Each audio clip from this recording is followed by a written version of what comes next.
আমরা যে অসাধারণ হইতে পারি না তার বড় কারণ হচ্ছে ঘড়ি নষ্ট। যার ঘড়ি নষ্ট হয়ে গেছে সে অসাধারণ হইতে পারবে না।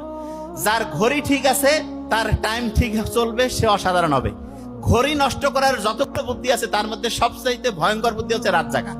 রাতে আপনি যত জাগবেন তত আপনার ঘড়ি নষ্ট হবে, আপনি ধ্বংসের দিকে যাবেন।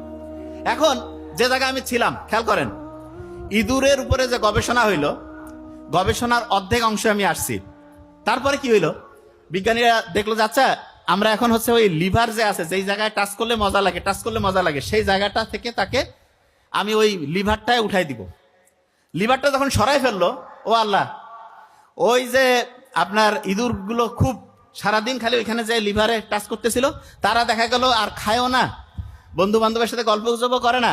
দেখা যাচ্ছে তারা হচ্ছে যে ফিজিক্যাল যে মুভমেন্ট সেইটাও নাই, ডিপ্রেশনের মধ্যে চলে গেল। আপনার বাচ্চা কাচ্চা অনেকে আছে না, মোবাইলের মধ্যে অ্যাডিক্টেড। আপনি যে বড় ভুলটা করেন, একবারে কি করেন, যে মোবাইলটা কেড়ে নিলাম, ঠিক আছে, নিয়ে কি করলেন, যে তুই তোর মতো থাক। ওকে তো একলা ইঁদুরের মতো বানাই ফেললেন, সে ডিপ্রেশনের মধ্যে চলে যাবে। তাহলে ভাই বুদ্ধিটা কি? বুদ্ধি আছে। বুদ্ধিটা হচ্ছে আপনার বাচ্চাকে আপনি যখন বুঝছেন যে এইরকম, তখন তাকে হচ্ছে যে বড় স্ক্রিন বা বাসায় টেলিভিশন, কম্পিউটার ওপেন স্পেসে রেখে সেইখানে তার সাথে একসাথে থাকেন, একসাথে গল্প করেন, একসাথে খোলামেলা, প্রত্যেকের সাথে প্রত্যেকের আন্ডারস্ট্যান্ডিং ভালো হবে, দেখবেন আস্তে আস্তে নেশাটা কাটবে। একটা জিনিস বলি, মাথায় ঢুকবে প্রত্যেকের, আমরা যে অসাধারণ হইতে পারি না তার বড় কারণ হচ্ছে ঘড়ি নষ্ট। যার ঘড়ি নষ্ট হয়ে গেছে সে অসাধারণ হইতে পারবে না। যার ঘড়ি ঠিক আছে, তার টাইম ঠিক চলবে, সে অসাধারণ হবে।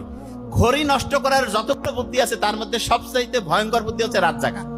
রাতে আপনি যত জাগবেন তত আপনার ঘড়ি নষ্ট হবে, আপনি ধ্বংসের দিকে যাবেন। এখন যে জায়গায় আমি ছিলাম, খেয়াল করেন, ইঁদুরের উপরে যে গবেষণা হইল, গবেষণার অর্ধেক অংশে আমি আসছি। তারপরে কি হইলো, বিজ্ঞানীরা দেখলো যে আচ্ছা আমরা এখন হচ্ছে ওই লিভার যে আছে, যেই জায়গায় টাচ করলে মজা লাগে, টাচ করলে মজা লাগে, সেই জায়গাটা থেকে তাকে আমি ওই লিভারটায় উঠাই দিব। লিভারটা যখন সরাই ফেললো, ও আল্লাহ, ওই যে আপনার ইঁদুরগুলো খুব সারাদিন খালি ওইখানে যে লিভারে টাচ করতেছিল, তারা দেখা গেল আর খায়ও না, বন্ধু বান্ধবের সাথে গল্প গুজবও করে না। দেখা যাচ্ছে তারা হচ্ছে যে ফিজিক্যাল যে মুভমেন্ট সেইটাও নাই, ডিপ্রেশনের মধ্যে চলে গেল। আপনার বাচ্চা কাচ্চা অনেকে আছে না, মোবাইলের মধ্যে অ্যাডিক্টেড। আপনি যে বড় ভুলটা করেন, একবারে কি করেন, যে মোবাইলটা কেড়ে নিলাম, ঠিক আছে, নিয়ে কি করলেন, যে তুই তোর মতো থাক। ওকে তো একলা ইঁদুরের মতো বানাই ফেললেন, সে ডিপ্রেশনের মধ্যে চলে যাবে। তাহলে ভাই বুদ্ধিটা কি? বুদ্ধি আছে। বুদ্ধিটা হচ্ছে আপনার বাচ্চাকে আপনি যখন বুঝছেন যে এইরকম, তখন তাকে হচ্ছে যে বড় স্ক্রিন বা বাসায় টেলিভিশন, কম্পিউটার ওপেন স্পেসে রেখে সেইখানে তার সাথে একসাথে থাকেন, একসাথে গল্প করেন, একসাথে খোলামেলা, প্রত্যেকের সাথে প্রত্যেকের আন্ডারস্ট্যান্ডিং ভালো হবে, দেখবেন আস্তে আস্তে নেশাটা কাটবে। একটা জিনিস বলি, মাথায়